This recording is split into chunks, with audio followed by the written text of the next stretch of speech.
So we talked a lot about how we're going to buy S&P 500s and implement a buy and hold strategy, meaning that we're holding our investments for the long term. But does that mean we never sell our investments? Regardless of how old you are, the goal should be to eventually use the money you gain from your investments to live a rich life. I think many people have this habit or this philosophy where they invest, and then at 70 years old, they have like $2 million and they don't know how to spend it. Or they decide that they'll give that money to their kids or their grandkids. But in my opinion, I think it's also very important to know how you aim to spend that money that you invest. Investing is like delayed gratification.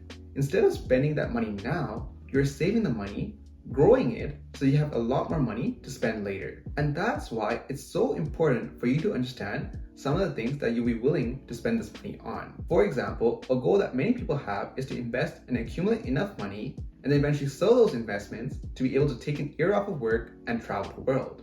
I think that type of goal is so amazing because you're not delaying the experience of enjoying that money too far to retirement or something like that.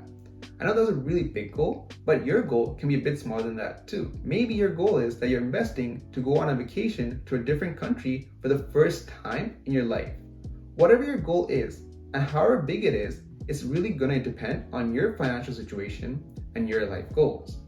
All I'm trying to say is that you shouldn't invest to retire and enjoy that money so far down the line, like in your 70s. Invest and grow your money so that you can do more meaningful things down the line. That being said, I want to remind you that investments shouldn't act as a backup spending account.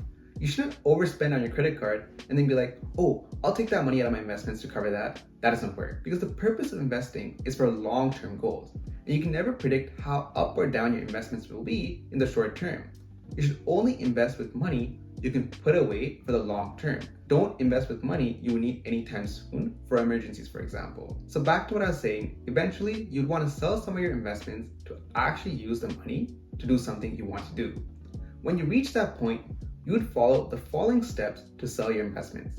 It's not that complicated, to be honest. First, you go into an investment account, then you scroll down to your holdings, or like the S&P 500 ETF you own, then click sell. Similar to buying stocks and ETFs, there are multiple options for selling too. The two I want to focus on, or are relevant for us, is market sell and limit sell. Market sell is pretty much what you would assume selling a stock looks like.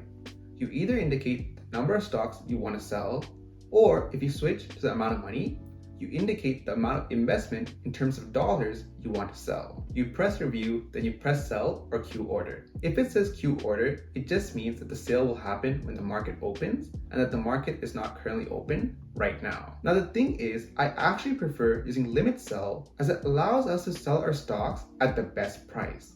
When we choose limit sell, we can actually specify a minimum price for our stocks or our ETFs to sell at. We can be like, okay, only if it reaches the limit price of 200, then sell my S&P 500 ETF. Otherwise, if it doesn't reach that price, like it's below 200, then don't sell just yet.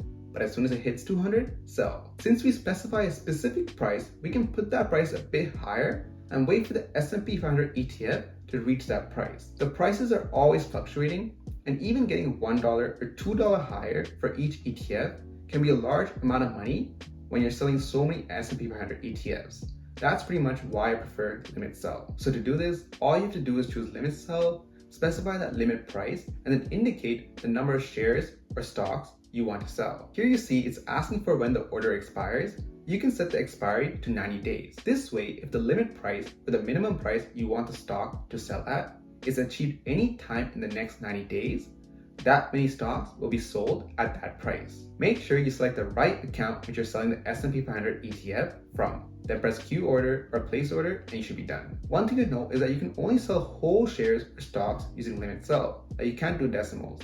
If you want to sell a fraction of a stock, then use market sell. Like if you have 98.2 stocks, sell 98 stocks using limit sell, then sell 0.2 stocks using market sell. And then if you want to transfer the money you just got from selling your investments out of your investing account, you can just press move money, indicate the destination for that money, indicate the amount of money you want to transfer, and you should be all good. Just press submit and that money will be transferred in a few business days. It usually won't be transferred right away. One thing to note is that taking money out of your investing accounts may have an impact on contribution room in the future or may have tax implications if you're not following the rules of that specific investing account. But again, go back to chapter 8 and rewatch that video after 10-20 years when you start selling your investments. That's how long-term we're investing. There should be no reason you're selling anything in the next few years for sure. Selling your investments should only be done for long-term goals, as I mentioned at the start of this chapter.